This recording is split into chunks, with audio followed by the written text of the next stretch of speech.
What if everything you've been taught about personal growth is missing the most crucial element, the very key that unlocks your highest potential? The loneliness of self-improvement journey hits hard.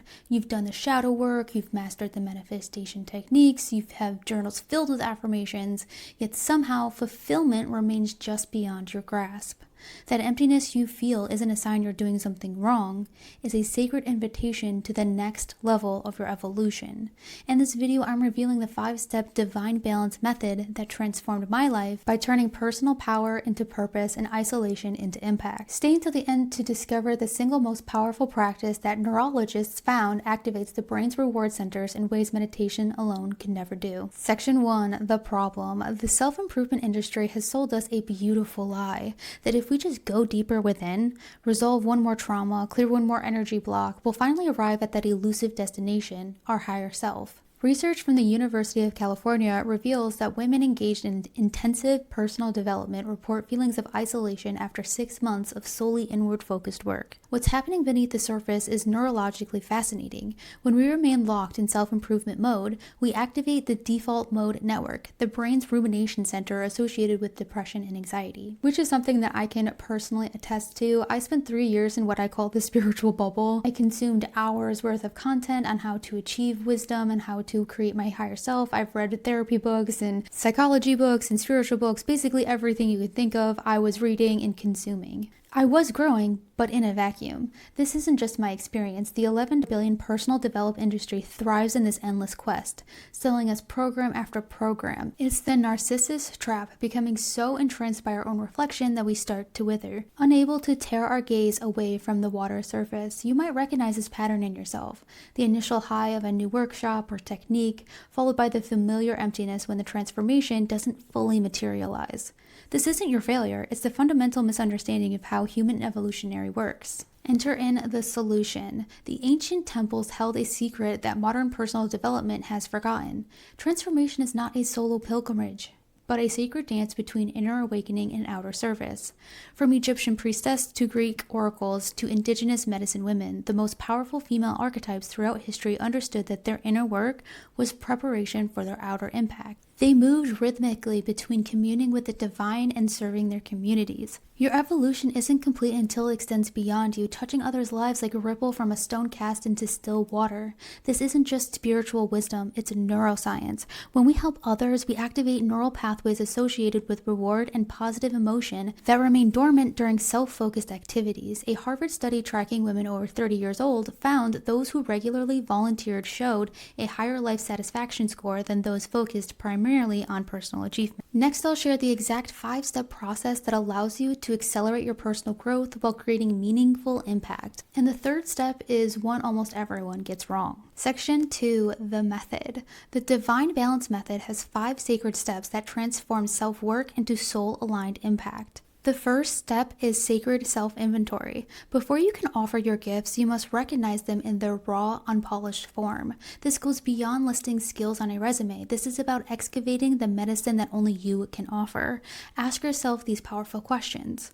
What have my struggles prepared me to understand that others might not? What brings me to life when I share it with others? What do people naturally come to me for, even when I'm not trying? What wounds have I transformed into wisdom? In what moments do I feel more alive and in my power? Take out your journal right now and write down 3 specific experiences from your past that were challenging but gave you a unique insight and strength. Now identify what those experiences taught you that you could share with others facing similar situations. Let's take Jasmine as an example. She discovered her childhood experience with scarcity gave her a unique ability to help women transform their relationship with money. I realized that my wound was actually my wisdom, she shares. The very thing I've been trying to overcome became the gift I could offer others. Your medicine isn't just about what you can do, it's about who you are becoming. The parts of yourself that you've been cultivating in solitude are ready to be expressed in community. Step 2 is aligned contribution. This isn't about random volunteering, but finding where your soul's fire meets the world's hunger. Don't ask yourself what the world needs. Ask yourself what makes you come alive and go do that. Because what the world needs is people who have come alive. Howard Thurman.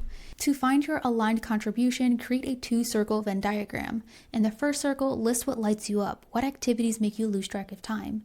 In the second circle, list needs you see in your community or the world.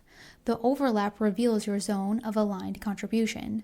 Examples could be a chef teaching nutrition to low-income families, an artist leading creativity workshops in nursing homes, a finance professional offering money management to domestic violence survivors, a yoga instructor bringing movement to incarcerated women, even simply being the friend who actively listens when others need support. When you find this alignment, you'll know by the feeling of rightness in your body and the energy that flows through your work. It won't deplete you. It will replenish you in ways that feel almost magical. You'll find yourself saying, I can't believe I get to do this. Step 3 is balanced boundaries. The shadow side of service is sacrifice, the martyr who gives until nothing is left. The goddess way is serving from overflow, not reserve. Many spiritual traditions glorify self-sacrifice, but this perpetuates the false dichotomy between self-care and service. True service stems from abundance, not depletion. Create your sacred triangle of self-care, personal relationships, and service.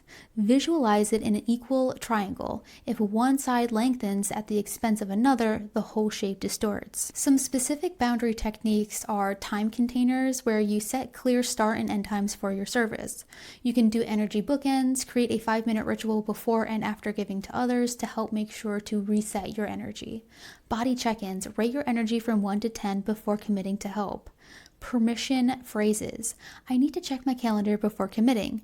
Or, I can help in 1 hour, then I need to tend to other responsibilities. Your boundaries aren't selfish. They're sacred protection of the vessel through which your gifts flow.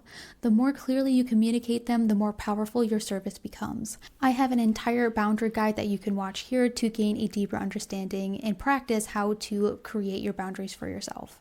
Step 4 is synergistic communities. The fourth step is where the magic really happens for most women. No priestesses worked alone. No queens ruled in isolation. Finding your soul tribe transforms individual effort into collective power.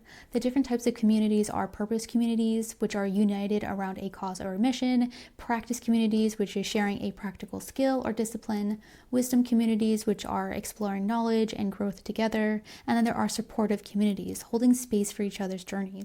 I know joining groups can be intimidating, especially if you're more introverted or have been hurt by communities before. So with this, start small. Join a women's group class. Follow the trial of resonance. Notice when conversations light you up. I personally had severe social anxiety, and what I started off doing was reading a lot of books about how to socialize properly and how to communicate and learn body language and stuff like that, just to feel a little bit more confident in my skills. And then I started by going to women's fitness classes and gradually worked my way up to talking and socializing. Because when you go to a fitness class or a skill kind of class or community, you mostly focus on an activity rather than having to force conversation. And after a few months of going to these classes, I can now walk into any woman's meetups, not knowing anyone, and feel comfortable going up to people and starting a conversation. It doesn't matter how big the step is, as long as you are stepping forward. The right community doesn't just increase your impact, it becomes crucial for your continued evolution. The feedback, the reflection, the collective wisdom all accelerate your growth in ways solitary practice cannot match. Step 5 is reflective integration. The final step transforms external service back into internal wisdom, completing the sacred spiral of evolution. This step is often overlooked, but it's what distinguishes true goddess work from mere activity. Without reflection, service can become just another form of busyness. After engaging in service or community, create sacred space for integration by asking, what triggered me during this experience?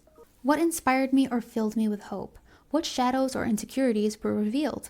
What strengths were confirmed or newly discovered? What new connections were made with people or ideas? Section 3, the journey. Your journey of self-improvement was never meant to end with you. It was preparation for this alchemic work of transforming personal power into planetary healing. Remember the woman I described at the beginning, surrounded by journals, self-help books, and vision boards, yet feeling something missing. 6 months after implementing the Divine Balance method, she found herself leading a circle of women in her community. This is the profound truth at the heart of the goddess path. We heal ourselves by helping heal the world. We find ourselves by extending beyond ourselves. We become whole not through perfect self-mastery, but through imperfect, brave, beautiful service. The butterfly doesn't undergo metamorphosis to remain in the chrysalis, and you weren't awakened to keep your light hidden within the confines of your personal practice.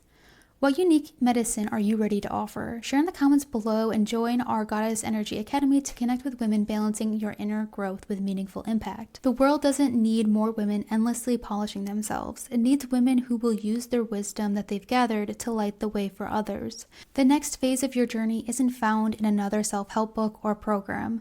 It's waiting for you in the space where your gifts meet the world's needs. It's calling you to transform your inward power into outward impact, and in doing so, to accelerate your evolution in ways you've never imagined possible. If this message resonated with you, make sure to like this video and subscribe for more guidance on our conscious feminine evolution. Click the notification bell to be the first to know when I release new content. And until next time, remember, your light was never meant to shine for you alone. Shine like the star you are made out of. And until next time, guys, peace.